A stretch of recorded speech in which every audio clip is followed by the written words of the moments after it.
लगभग 5 दशक से ज्यादा समय से जनसंघ और भारतीय जनता पार्टी की राजनीति से जुड़े रहे श्री राम नाईक अब उत्तर प्रदेश के राज्यपाल हैं। के न्यूज पर उनका स्वागत करेंगे और साथ ही उत्तर प्रदेश के सामाजिक, राजनीतिक और आर्थिक हालात पर उनसे चर्चा करेंगे। नमस्कार जी, नमस्कार। राम नाईक जी, जैसा कि उत्तर प्रदेश में आपको पहली बार इस तरीके से सक्रिय होकर काम करने का मौका मिला है, जानना चाहूंगी कि जब पहली बार आपसे ये कहा गया कि आप उत्तर प्रदेश जाइए और वहां जुड़कर लोगों के साथ काम करिए, तो आपको कैसा लगा? ऐसा है कि आपने जो कहा वो बात सही है कि मैं लगातार सक्रिय राजनीति में रहा। जी। मैं 3 बार विधायक था, 5 बार सांसद था। सांसद के होते हुए अटल बिहारी वाजपेयी जी के मंत्रिपरिषद में मैं रेल का मंत्री था, पेट्रोलियम का मंत्री था। एक सक्रिय राजनीतिक जीवन था और ये सक्रिय राजनीतिक जीवन से चुनाव के संबंध में मैंने निर्णय किया सितंबर 2013 में कि मैंने बहुत चुनाव लड़े हैं, तो मेरे स्थान पर और कोई योग्य व्यक्ति चुनाव लड़े और वहां से चुनकर लाने की मैंने जिम्मेदारी ली और मैंने खुद घोषणा की कि मैं अब लोकसभा का चुनाव नहीं लड़ूंगा। जब सामने दिखाई दे रहा था कि इस समय पर हम बड़ी मात्रा में अच्छे ढंग से चुनकर आएंगे, तो ये मेरा निर्णय था और इसलिए जनता ने मोदी जी के नेतृत्व में नई सरकार चुनी और फिर मैं क्या करूं या सरकार क्या करे मेरे बारे में, तो इसमें स्वाभाविक तौर पर जब मैंने स्वयं होकर ये कहा कि मैं चुनाव नहीं लड़ूंगा, लेकिन मैंने ये भी कहा था कि मैं राजनीति में सक्रिय रहूंगा, तो फिर मुझे यह राजनीतिक काम दिया गया। एक दृष्टि से मैंने इसके बारे में थोड़ा कहा भी है कि पहले ये माना जाता था कि 4 आश्रम होते हैं। एक पढ़ाई का आश्रम होता है, फिर गृहस्थ आश्रम आता है, गृहस्थ आश्रम में शादी करते हैं, बच्चे लड़के होते हैं, व्यापार उद्योग करते हैं, और फिर वानप्रस्थ आश्रम आता है। वानप्रस्थ आश्रम में सब देखते रहना और आवश्यकता होती है तब बताना। उस प्रकार से ये राज्यपाल पद में वानप्रस्थ आश्रम में देखता हूं कि मैं सक्रिय तो हूं और एक बड़ी संवैधानिक इस प्रकार की जिम्मेदारी मुझे दी है। देश का सबसे बड़ा प्रदेश उत्तर प्रदेश है, 21 करोड़ की जनसंख्या यहाँ है। दुनिया में केवल 4 देश ऐसे हैं कि जो उत्तर प्रदेश से बड़े हैं, अमेरिका है, चाइना है। जब यहाँ का उत्तर प्रदेश का इरादा आपने अपने मन में किया, तो कुछ मंसूबे आपके दिल में रहे होंगे कि अपने जो भी संवैधानिक हैसियत है, जो ताकत है, उसका इस्तेमाल करके आप राज्य के लिए ये सब कुछ करेंगे। तो वो कौन सी योजनाएं आप? एक तो ऐसा है कि जब मैं राष्ट्रपति जी को पहले दफे मिलने के लिए गया और उनसे बातचीत की कि अभी मैं जाकर शपथ ले लूंगा, तो उस समय पर उन्होंने मुझे कॉन्स्टिट्यूशन ऑफ इंडिया का किताब प्रेजेंट किया और कहा कि आपको इसके अनुसार काम करना है। मैंने कहा कि एकदम आपकी बात सही है, मैं ये संविधान के अनुरूप राज्यपाल के नाते काम करूंगा। दूसरी बात उसमें मेरे मन में ये थी कि मुझे मालूम था कि यहाँ जो राज्य सरकार है वो समाजवादी पार्टी की है, तो मैंने राज्य सरकार और केंद्र सरकार इनके बीच एक सेतु के नाते मुझे काम करना पड़ेगा। यह भी मेरे मन की बात थी और उत्तर प्रदेश के कई समस्याओं से मैं भी अवगत था। तो उत्तर प्रदेश की जो समस्याएं हैं वह हल करने में केंद्र और राज्य के बीच में एक सेतु के नाते काम करूंगा, ये मेरे मन में भूमिका थी और अब 9 महीने हो गए, मैं उस भूमिका में 9 महीने काम कर रहा हूं। इस बीच बहुत सारे आपके बयान चर्चा में रहते हैं। एक बयान इस तरीके से आया कि आप चाहते हैं कि उत्तर प्रदेश में राम मंदिर बने। तो चूंकि आप भारतीय जनता पार्टी से, जनसंघ से, आरएसएस से जुड़े रहे हैं, तो ये बात आपके बारे में सामान्य रूप से समझी गई कि ऐसी आपकी निजी राय है और एक संविधान के इस तरीके के पद पर बैठे हुए वरिष्ठ व्यक्ति को इस तरीके की बात नहीं कहनी चाहिए। ये बात बहुत चर्चा में रही। ऐसा है कि जिन्होंने की उनको चर्चा करने का तो अधिकार है, लेकिन मैंने क्या कहा यह भी किसी ने समझना चाहिए। नहीं, हम समझना चाहते हैं। मैंने दो बातें कही। एक बात तो ये कही कि यह मामला दोनों के आपस में चर्चा के बीच में से सुलझा जा सकता है, तो चर्चा होकर कुछ रास्ता निकले। और साथ ही साथ यह मामला सर्वोच्च न्यायालय में, सुप्रीम कोर्ट में चर्चा में है, विचाराधीन है, तो वहां से जो निर्णय आएगा तो, लेकिन निर्णय आ जाए और स्वाभाविक तौर पर जनमानस में ये बात है कि इसका निर्णय आ जाए, राम मंदिर वहां बन जाए, इस प्रकार की बात है। और यह समझने की कभी कभी गलती होती है लोगों की। जैसे कि मैंने कहा कि 1 महीने के पहले मैंने कहा कि एक संकट मोचन हनुमान मंदिर के 25 साल हो गए, इसलिए मैं कार्यक्रम में गया था। तो मैंने अभी राम, कृष्ण, सीता और हनुमान का मंदिर, अब तो मैंने कहा कि भाई हनुमान इतना अच्छा राम भक्त था और राम तो भारतीयों के डीएनए में बसा हुआ है। अब इसका अर्थ लोगों को लगा कि देखिए कैसे बात करते हैं। अब महात्मा गांधी जी, जिनको हम राष्ट्रपिता मानते हैं, उनका उदाहरण देकर मैं यदि कहूं तो महात्मा गांधी जी हमेशा कहते थे कि अपने यहाँ राम राज्य आना चाहिए। महात्मा गांधी जी पर जब हमला हुआ और उनके अंतिम शब्द तो हे राम करके थे। अब महात्मा गांधी जी का ये उदाहरण कहा तो ये राम उनके डीएनए में नहीं था क्या? तो डीएनए में था। अभी समझने की बात है, जिसको विवाद करना है वो कोई भी बात पर विवाद कर सकता है, लेकिन राम का भारतीयों के जीवन में जो एक स्थान है वो अप्रतिम स्थान है। बूढ़ा हो, अनपढ़ हो, पढ़े लिखे हो, महिला हो, पुरुष हो, कितनी रामलीला इतनी पुरानी हो गई है, लेकिन आज भी रामलीला देखने के लिए, राम का नाटक हो, राम का गान हो, रामलीला हो, कितना लोग है। तो लोगों के जीवन में राम छाया हुआ है, ये समझना चाहिए। इसका मतलब दूसरे की निंदा करनी है, ऐसा नहीं होता है। लेकिन मैं तो आपकी बात समझ रही हूं, लेकिन लोग इसको इस तरीके से समझते हैं कि चूंकि आप संघ परिवार, भारतीय जनता पार्टी की विचारधारा से इतने लंबे समय से जुड़े रहे हैं, तो आपके लिए ये एक आस्था का प्रश्न है और इसके पीछे सिर्फ आस्था की बात नहीं है। लोग ये समझते हैं कि आप इसको राजनीतिक कारणों से भी ये बयान देते हैं। ऐसा है कि राम राजनीतिक है, इसका विवाद जिसको करना है वो करे, लेकिन राम यह आस्था का विषय है और आस्था के आधार पर, अब देखिए मैं चुनाव लड़ता हुआ, मेरा प्रचार का जो मेरा व्हीकल था, ये बड़ी लोगों को घटना मालूम नहीं होगी, मैंने मेरे वाहन का नाम रखा राम रथ। अब राम रथ मैंने नाम रखा तो कुछ लोगों को लगा कि ये धार्मिक बात ला रहे हैं। मैंने कहा भाई मेरा नाम मेरे माँ बाप ने राम रखा, वह रथ को, वाहन को रथ कहते हैं। मामला कोर्ट में गया, कोर्ट ने मेरा व्हीकल छोड़ दिया। उस समय पर जो कलेक्टर वहां थे, चुनाव अधिकारी, उसने सीज किया कि मैं धार्मिक बात कर रहा हूं। कोर्ट ने, हाई कोर्ट ने कहा कि इनका नाम राम है, इनका रथ है। तो गलत बातें से चर्चा चलती है और कुछ लोगों के नाम पर ये मुझ पर आक्षेप लेते हैं। कोई आक्षेप का ये सवाल नहीं है, एक श्रद्धा आस्था का सवाल है। और भगवान ने और मेरे माँ बाप ने मेरा नाम राम रखा, तो मैं क्या करूं। अब ऐसा ही उदाहरण आपको बताना है तो अभी कम्युनिस्ट पार्टी के महासचिव नए बन गए येचुरी, लेकिन उनका नाम भी सीताराम है। अब राम को तो नाम के छोड़ेंगे नहीं ना, वो सीताराम तो सीताराम ही रहेंगे।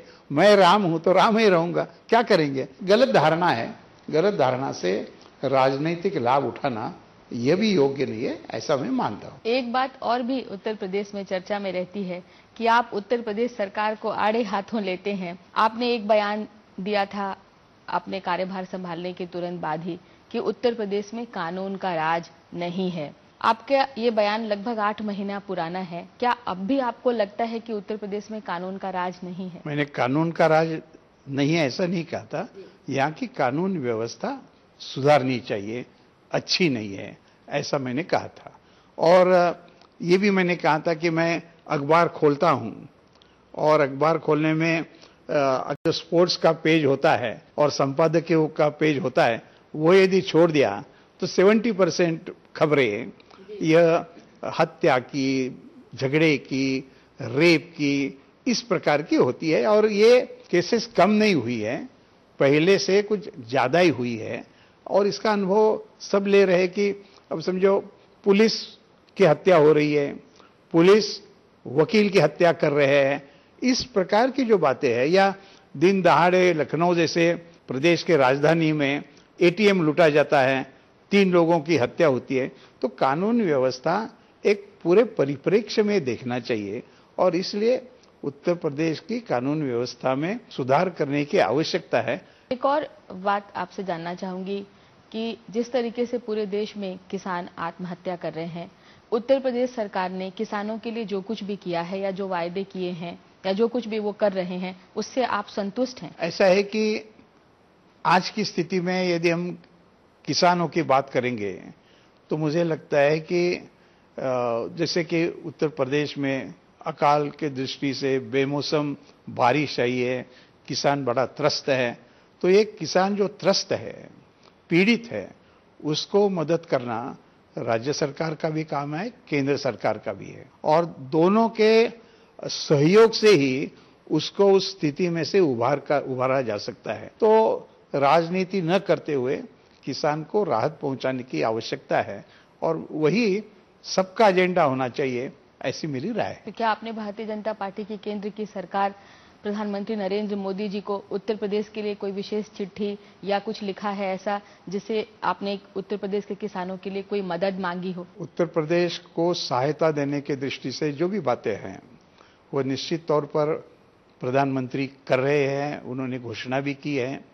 संयोग की बात है कि राजनाथ सिंह उत्तर प्रदेश से और लखनऊ से ही निर्वाचित है, गृह मंत्री है, और कितना देना क्या देना उसके बारे में चर्चाएं चल रही है। अब इसमें ये कहते हैं कि इतना दिया, वो कहते हैं कि नहीं पहुंचा है। इस प्रकार की जो बात है वह एक सेतु के रूप में मैं अपने ढंग से काम करता रहता हूं। शिक्षा के क्षेत्र में आपके विचार मैंने पढ़े सुने हैं, वो काफी अच्छे विचार हैं। राज्य के जो सरकारी विश्वविद्यालय हैं उनकी स्थिति को किस तरीके से आंकेंगे आप? ऐसा है कि राज्य में 24 विश्वविद्यालय यूनिवर्सिटीज ऐसी है कि जिसका मैं कुलाधिपति हूं, और इस भूमिका में अब मेरा अलग अलग कारणों से मैंने मीटिंगें भी की। तो जो कुलपति हैं उनकी मैंने मीटिंग ली, व्यक्तिगत जानकारी भी ली, मैं गया भी कई जगह पर। तो मुझे ऐसा लगा कि यहाँ की व्यवस्था में सुधार लाने की आवश्यकता है, तो उसको लेकर मैंने कुछ कदम उठाए। जैसे कि कुछ विश्वविद्यालयों का दीक्षांत समारोह 2-2 साल में, 3-3 साल में हुए नहीं थे। तो मैंने कहा भाई आखिर विद्यार्थी पढ़ते हैं, मेहनत करते हैं, और परीक्षा पास होने के बाद उसको सर्टिफिकेट समय पर नहीं मिलता है, ये कोई बराबर बात नहीं है। तो हमने कोशिश किया और मुझे बताने में बड़ी खुशी है कि सभी विश्वविद्यालयों का दीक्षांत समारोह पूरे समय पर, इस समय पर हो गया है। दूसरा, परीक्षाएं समय पर नहीं होती थी, परीक्षा होती है तो उसमें ज्यादा नकल भी चलती है। यहां तक स्थिति आई है कि कुछ विश्वविद्यालयों के सर्टिफिकेट्स भी झूठे हैं। तो मैंने नकल पर एक आंदोलन जैसा चलाया और जिसके कारण कुछ मात्रा में ये नकल का कम हो गया है। तो परीक्षाएं समय पर हो, परीक्षाएं ठीक प्रकार से, उसके परिणाम भी समय पर आए, और अगले साल का प्रवेश का भी जो काम है, यानी ये सब एडमिनिस्ट्रेटिव बातें हैं, लेकिन ये सब ठीक प्रकार के रास्ते पर हो, इसकी भी मैं कोशिश कर रहा हूं। बनारस में संस्कृत विश्वविद्यालय की स्थिति बहुत ही खराब है। वहां पर जो है डिग्रियां तो बहुत सारी संस्कृत के बारे में दी जा रही हैं, लेकिन स्टूडेंट्स नहीं मिलते, और अगर मिलते हैं तो उन्हें ठीक से नौकरी या उनका कहीं ठीक से प्लेसमेंट नहीं हो। कुछ इस बारे में भी आपने संज्ञान लिया? वो बनारस तो प्रधानमंत्री जी का भी संसदीय क्षेत्र है। नहीं, ये वहां मैं जब राज्यपाल बनकर आया तो सबसे पहला केस मेरे पास काशी के संस्कृत विश्वविद्यालय संपूर्णानंद संस्कृत विद्यापीठ में आया और उसमें ये बात आई कि वहाँ के जो कुलपति है उनके बारे में कई शिकायतें थी कि उन्होंने नियमों के विरोध में जाकर 2 डिग्रियां पाई है, वो कैसी पाई है। सर्वोच्च उच्च न्यायालय में भी मामला गया था, उनकी भी जांच। तो उनको निवृत्त होने के 2 दिन पहले मुझे उन पर इंक्वायरी लगानी पड़ी। तो वह अभी नए कुलपति वहां आए हैं, उनका सिलेक्शन हुआ है, सुधारेंगे स्थिति। कुल मिलाकर सभी विश्वविद्यालयों में सुधार करने की आवश्यकता है, उसमें संस्कृत विश्वविद्यालय की भी वही स्थिति है। प्रधानमंत्री नरेंद्र मोदी जी राज्य के अल्पसंख्यकों के शैक्षणिक और आर्थिक विकास के बारे में बहुत कुछ बोलते रहते हैं। क्या आपने भी उत्तर प्रदेश से जुड़े हुए अल्पसंख्यकों का आर्थिक और शैक्षणिक विकास हो, इसको लेकर कोई योजना बनाई हो, सरकार को कुछ सुझाव दिया हो? उर्दू को लेकर कुछ बातें जो होती हैं, क्योंकि विश्वविद्यालय से जुड़ा हुआ ये सवाल है, और कुल मिलाकर उर्दू को योग्य स्थान मिले, ये भी देखने की बात है। अब केंद्र सरकार का उर्दू का विकास करने के लिए एक संगठन है केंद्र सरकार का, और उसके मुजफ्फर हुसैन यह उपाध्यक्ष है। अध्यक्ष तो मंत्री रहते हैं। तो यहाँ के उर्दू शिक्षकों को कंप्यूटर का ट्रेनिंग कैसा हो, इसके बारे में एक 3 दिन का वर्कशॉप हुआ था, मेरे हाथ से उसका उद्घाटन हुआ। फिर उर्दू के अलग अलग नाट्य अकेडमी हैं, नाटक होते हैं, मुझे लोग बुलाते रहते हैं, मैं भी जाता रहता हूँ। और उर्दू यह एक भारत की महत्वपूर्ण भाषा है। आज हिंदी के बाद सारे देश में जाने वाली उर्दू ये दूसरी भाषा है। मोहम्मद अली जौहर यूनिवर्सिटी को लेकर यूपी सरकार का जो रुख है वो सकारात्मक दिखता है, आपकी क्या राय है? ऐसा है कि वह विश्वविद्यालय जो है वो मेरी कक्षा में नहीं आता है, उसका मैं कुलाधिपति भी नहीं हूं, और सरकार का, राज्य सरकार का उस पर एक विशेष प्रेम है, इस प्रकार से दिखाई देता है। अब तक वहाँ के जो कर्ता धर्ता है विश्वविद्यालय के, उनको भी कभी ऐसा नहीं लगा कि भाई राज्यपाल को अपने संस्था में बुलाना चाहिए, उनको परिचय करा देना चाहिए। ऐसा न होने के कारण व्यक्तिगत जानकारी के आधार पर मैं उस विश्वविद्यालय के बारे में कुछ कह नहीं पाऊंगा। पिछले दिनों मोहम्मद अली जौहर यूनिवर्सिटी ट्रस्ट की एक इमारत को 1 रुपए की लीज पर एक इमारत दी गई है, जिस पर कोई सीबीएसई बोर्ड का स्कूल चल रहा है। इसको लेकर के भी कोई विवाद उठा था और शायद आपने कहा था कि मैं इस पूरे मामले की जांच कराऊंगा। नहीं, ऐसा है कि मेरे पास जो भी शिकायतें आती है, मेरे पास कोई इन्वेस्टिगेटिव एजेंसी नहीं होती है, तो ऐसी सारी बातें मैं जांच के लिए, देखने के लिए, अध्ययन करने के लिए राज्य सरकार के मुखिया के नाते, मैं मुखिया हूं और मेरे मुख्यमंत्री अखिलेश यादव जी हैं, तो उनके पास मैं भेज देता हूं ताकि वो उसकी योग्य ढंग से निगरानी करे और निर्णय करे। तो वो मैंने ऐसी जितनी भी शिकायतें आई वह मैंने सब उनके पास भेजी है, वो उसको देख रहे हैं। कुछ लोग अपने ढंग से, अलग ढंग से उच्च न्यायालय में जाते हैं, उच्च न्यायालय में भी गए हैं, तो उच्च न्यायालय के अधीन का ये मामला भी है इस समय पर। तो उच्च न्यायालय के अधीन जो मामला है उस पर राज्यपाल ने टीका टिप्पणी करना या कुछ मत व्यक्त करना योग्य नहीं है। इस पर मेरी एक बात है, जो दूसरे पक्ष से जो चर्चा सुनने में आती है, ये कोई पहली बार नहीं है कि किसी ट्रस्ट को या किसी यूनिवर्सिटी को या किसी ऐसे संस्थान को या व्यक्ति को कोई शैक्षणिक काम के लिए कोई जगह या जमीन जो है बड़ी रियायती दर पर या 1 रुपए पर दी गई हो। ऐसे तमाम ट्रस्ट और भी चल रहे हैं। तो सवाल ये उठता है कि आप दूसरे ट्रस्ट पर भी तो सवाल उठा सकते हैं, इन पर ही क्यों? नहीं, मैंने कुछ नहीं है जी उठाया, जिन्होंने है और जिन्होंने मेरे पास शिकायत की, तो मैंने क्या करना चाहिए? तो शिकायत का निस्तार करने का काम एक जगह पर देखा जाए तो मुख्यमंत्री का है। दूसरा, जब मामला उच्च न्यायालय में गया है, तो जो मामला उच्च न्यायालय के अधीन है उस पर मैं कुछ कहूं। अब छिपी बात नहीं, साफ साफ पूछना चाहूंगी। आजम खान साहब आपको कई चिट्ठियां लिखते रहते हैं और कुछ न कुछ आपके भी बयान आते रहते हैं कि मैं मुख्यमंत्री जी से बात कहूंगा। ये आखिर आप दोनों के बीच कोई विवाद है क्या? आपने नाम लेकर पूछा आजम खान जी के बारे में। जी जी। तो मैंने उनके बारे में तो बहुत साफ कह दिया है कि उनके अलग अलग वक्तव्य आते हैं जी। मेरे बारे में आते हैं, कभी प्रधानमंत्री जी के ऊपर भी आते हैं, और राजनीतिक जिसका सूर है ऐसे वक्तव्य पर मैं कभी टीका टिप्पणी नहीं करता हूं। और इसलिए मैंने ये कहा है कि भाई आजम खान जी के बारे में जो भी कोई मुझे पूछता है तो मेरा उत्तर एक ही है कि मैं उनके बारे में कुछ कहूंगा नहीं। आपको कैसे लगता है कि उत्तर प्रदेश की सरकार क्या कुछ ऐसा करे कि उत्तर प्रदेश में रोजगार के हालात सुधरें, एजुकेशनल इंस्टीट्यूशंस के हालात सुधरें, ठीक से विकास हो, मेट्रो वगैरह बन जाए और इसके साथ ही किसानों की स्थिति सुधरे?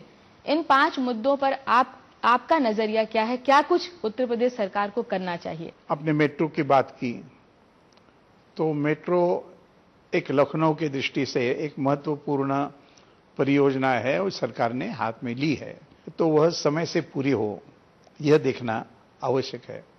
फिर किसानों की जो समस्या है कि आखिर उत्तर प्रदेश का सबसे बड़ा व्यवसाय इस दृष्टि से कहना है तो वो कृषि है जी। तो कृषि के विकास के लिए जितना करें हम उतना कम है, ऐसा मैं मानता हूं। तो उस पर सारा ध्यान केंद्रित करके किसानों का विकास कैसा हो सकता है, खेती के लिए आवश्यक जो बातें हैं वो कैसी हो सकती है, इस पर सरकार ने अधिक ख्याल देना चाहिए, ऐसा मुझे लगता है।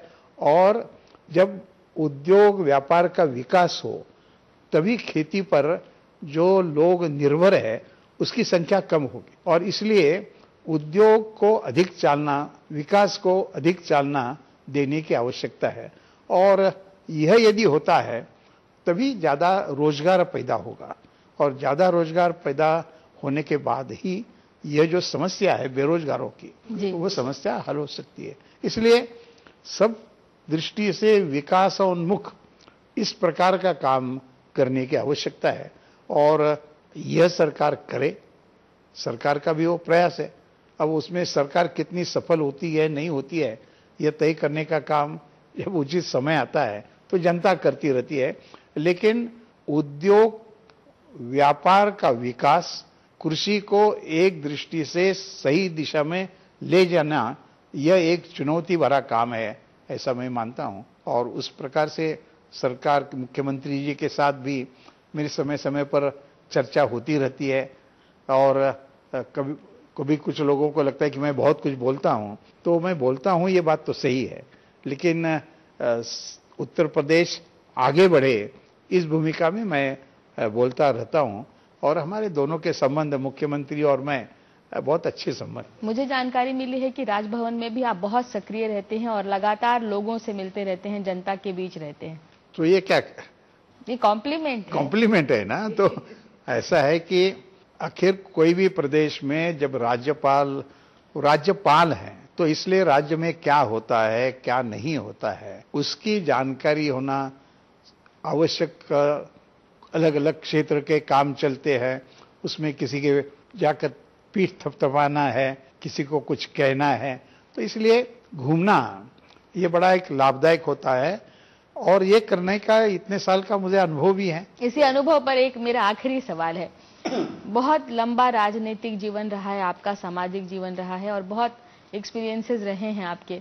जानना चाहूंगी कि केंद्र में नरेंद्र मोदी जी जिस तरीके से सरकार चला रहे हैं, आप उनके सरकार का आकलन कैसे करेंगे? नहीं, एक अच्छी सरकार वो चला रहे हैं, उनके सामने भी काफी चुनौतियां हैं और एक एक कदम वो ठीक प्रकार से उठाकर आगे बढ़ रहे हैं, और मैं ऐसा मानता हूं कि सही दिशा में काम हो रहा है।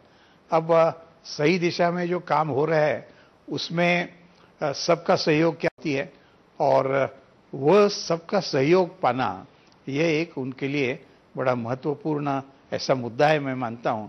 यह बात विशेषतः जब अपनी सारी लोकतांत्रिक प्रणाली है और लोकतांत्रिक प्रणाली में आज स्थिति ये है और वो केंद्र में भी है और उत्तर प्रदेश में भी है। केंद्र में क्या है कि भारतीय जनता पार्टी को बहुमत है लोकसभा में, राज्यसभा में बहुमत नहीं है। उत्तर प्रदेश में भी समाजवादी पार्टी को विधानसभा में बहुमत है, विधान परिषद में नहीं है।